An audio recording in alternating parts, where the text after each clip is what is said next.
Hello Excel friends! We're going to take a look at an exercise where we compare an investment in a hot chocolate shop versus a return that we expect to make in the stock market, which will give us a chance to compare internal rate of return, or the IRR function, and NPV, the net present value function. So in this exercise, we want you to create a worksheet named Hot Chocolate, and assume that you've just taken an entrepreneurship class and that your final project you've learned that you can open an ice cream and hot chocolate shop for $70,000 a year. You expect to earn $12,000 in the first year, $15,000 in the second year, $18,000 in the third year, $21,000 in the fourth year, and $26,000 in the fifth year. So we see that we've got these irregular payments over a period of time. So this implies, hey, we're going to be taking a look at either IRR or the net present value. And this says instead of investing money in a business, you figure that you could earn roughly 10% a year as the rough return from a stock index fund. Although, as they say in the investment business, past results are not a guarantee of future performance. Assuming that you've been basing your decision on an assumed 10% from an index fund from stocks, which should you make your investment in, hot chocolate or stocks? Well, let's take a look at this from two perspectives. One is we can simply compare our two percentage values here. So the 10% value that we expect to get from stocks, we can compare it with our calculated internal rate of return.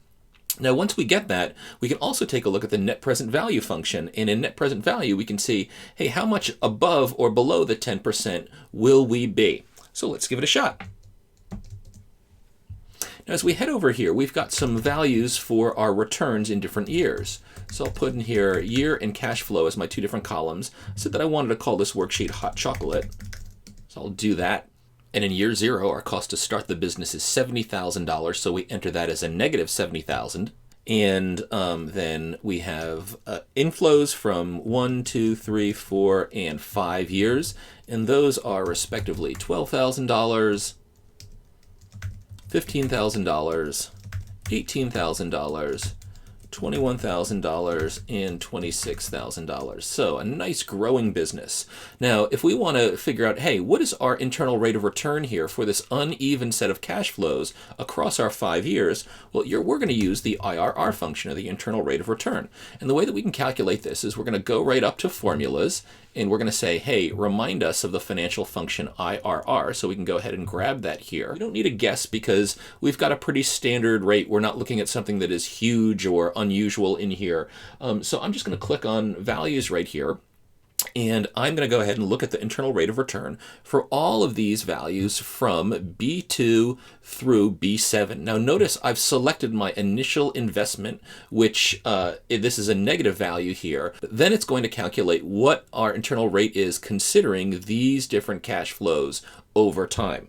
When I click on done here, the value that I get is 9%. But again, what I really want to do is I want this a little bit more precise. So I'm clicking on home and exposing my home ribbon. Click increase decimal points twice. And so I see I got 8.66%.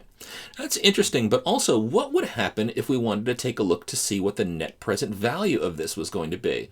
Well, when we consider the net present value, what we need to do is we need to figure out, all right, what is the current value of some future cash flows? So, if you consider, all right, next year I could get $12,000 coming in. Well, $12,000 next year isn't the equivalent of $12,000 today because you can put that $12,000 to work. So typically when you consider net present value, what you've got is a discount rate. So let's go ahead and put our net present value calculation right next to our IRR calculation, and this will give us a chance to compare the two and get a sense with how they relate to each other.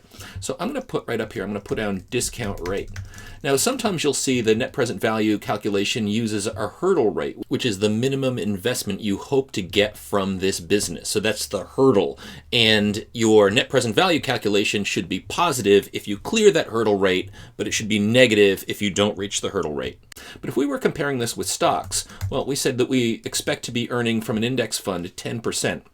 Now, since 10% is greater than 8.66%, the stock investment would be a better bet than our investment in the hot chocolate business. But let's go ahead and see how we would calculate our NPV here. Now, NPV is a little bit tricky in Excel because the NPV formula doesn't give you the full net present value. It just gives you the present value of future cash flows discounted by a particular interest rate.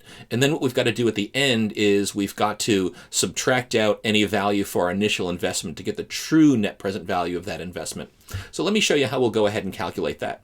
So we're going to say right in here, in net present value, we'll use in our formulas ribbon here, we're going to click on financials and we're going to select NPV. And for NPV, it shows that we need a rate in here. So this is going to be the rate at which we discount our future cash flows.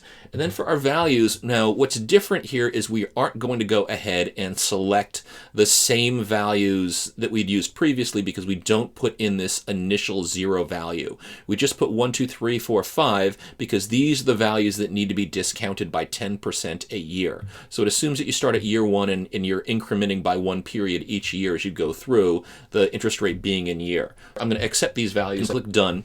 Now this isn't my full-blown net present value for the investment. And the reason why it's not is because I have not subtracted out my initial investment here. So what I'm going to do back in NPV is I've got my NPV formula here. I'm going to add this negative value that I've got, which is negative $70,000 in here. And now what this tells me is compared to the 10% rate that I expect, my hurdle rate here, if I discount back my future cash flows by 10%, I'm going to be $2,633.31 behind where I would expect to be if I got 10% as my interest rate for this future value. Now let's take a look and see how these things relate to one another as well. Well, I've got 8.66% here, and this is my discount rate. Hey, I wonder what would happen if I changed my discount rate here to be equal to this value right here and pressed enter. Oh, I get a 0 for my net present value, and that shouldn't surprise you at all, because what the internal rate of return does is it calculates the internal rate of return for this initial investment, but then this irregular flow of cash flows here. And what net present value does is it says, hey, take the present value of these cash flows at this particular interest rate, which we calculated over here, subtracting out the $70,000. So that's how, if you use this particular value, you get a 0 value in here. And the reason why this shows up as a 9% is simply because we haven't changed the formatting to add 2 decimal places in there. So hopefully that shows you how internal rate of return and net present value relate to one another. And one of the things that you can think about is, hey, if you're asked to compare, find a percentage to get your rate of return, or what the percentage of your return is going to be, then that says internal rate of return. Or if it asks you specifically for a hurdle rate or a discount rate for your future earnings, then that means you're going to use net present value. And always make sure when you use net present value that you also want to subtract out your initial investment. So since this is a negative value here, I just added cell B3. Now let me show you some other things in here too. So what if we were to change the discount rate to 0%? Well, we get $22,000 here. And what $22,000 is it's the sum of these values here. So I'll just do sum of all of our future cash flows, and then we subtract out, or essentially add in, we take this, adding in the negative $70,000. So why is it $22,000? Well, if our discount rate is 0%, or we consider our internal rate of return is 0%, we're discounting these values at no discount rate. So we're assuming, hey, $26,000 in the future is the same as $26,000 today. Now, another thing that we can do as well, just to really drive this point home, is we could use goal seek. So let's imagine that we want to goal seek on this value here.